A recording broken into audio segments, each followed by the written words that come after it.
Frank Lloyd Wright, Saguaro Forms and Cactus Flowers, a puzzle by Gallison. It's also the first time I solve a puzzle by this company and the first time I solve a puzzle with gold foil. Ooh, shiny. Really nice. And I can tell you, finally a puzzle that I was able to evaluate correctly for its level of difficulty. If you watch my latest videos about puzzles, you know that I struggle with puzzles that turn out to be a lot more than I had bargained for. This one is exactly what I was looking for. Nice level of challenge, but not grueling. So it comes with this box here, which is solid, nice and sturdy. It has a poster, which is also very nice because the cover doesn't give you the full image. The logo here, the title covers part of the image. And then there we have the final puzzle, Mod Podged and ready to be framed, or at least to go on the wall. I don't know yet if that's gonna get a professional framing or I'll just be happy with the Mod Podge holding it together and hanging it to the wall. It's really nice. It's really beautiful. It was a lot of fun to solve, and just the final result, I think, is a stunner.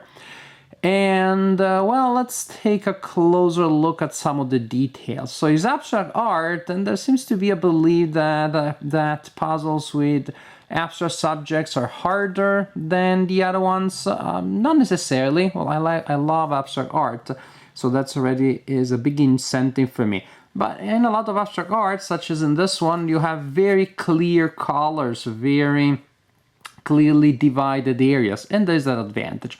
The disadvantage, of course, is that you don't have a subject, and different areas of colors can be just anywhere.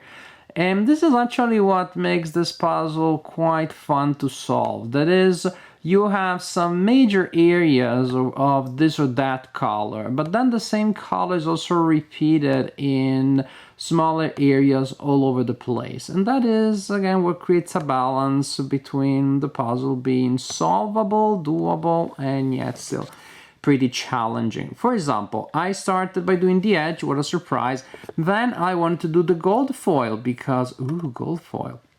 And so I separated those pieces and I was able to put together these areas that you see there very easily. But then I was left with a lot of small areas all around that I could barely connect with one another, and I couldn't connect with anything else. Then I did green, and I had the same situation. That is, there were some large green areas that were easy to put together, light green and dark green.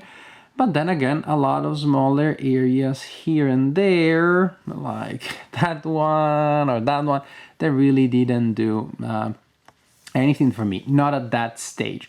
Basically, you can think of this puzzle really almost as a collection of mini puzzles. And this can be true for any kind of puzzle, I guess, but it's particularly pronounced here. It's particularly visible here. Each square that you see here in the top section is a distinct mini puzzle, like that one, that one, that one. I thought of this area here as a mini puzzle, these strings of color. So you had areas that are very easy to identify, to sort by color especially, but then they're not, again, this is not conclusive because the same colors are in different directions, in different locations. As for the cut, this is not irrelevant. This is one of those puzzles where every piece has the same shape.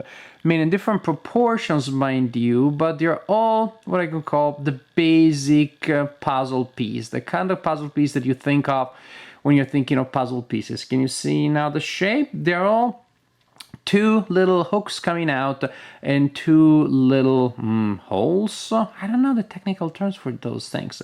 Well, coming in, and they are on opposite sides. It's all that pattern. So for those of you who like to sort by shape, well, not much to do there. So this is entirely based on color and pattern, but again, of the images only. And of course, within that structure, you have a lot of variety, larger hooks, smaller hooks. They are on different positions on the piece.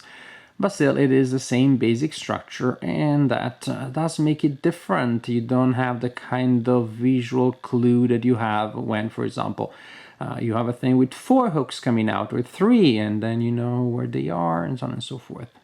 So, just what I was needed, just what the doctor ordered. I mean, quite literally, my wife is a doctor, and she was like, I don't want to see you suffer as much as you did with the Ann Stokes puzzle, so you gotta do something easier. And this one was easier, but not trivial at all. Really fun puzzle, just satisfying, just a level of challenge that never frustrates enough that you feel like stopping, and yet that is a level of challenge sufficient to keep you interested and hooked. And the final result really is a stunner. Simply from the point of view of how the final image looks like, this has to be one of the most beautiful puzzles that I ever solved and that I own. So, Frank Lloyd Wright gold foil puzzle with saguaro forms and cactus flowers. Absolutely fun and beautiful puzzle, published by Gallizon. The first puzzle I solved by them, but probably not the last one, because I was very satisfied with this one, with the image, with the cut, with the colors, with the production, and well, with the puzzle in general. Really great puzzle.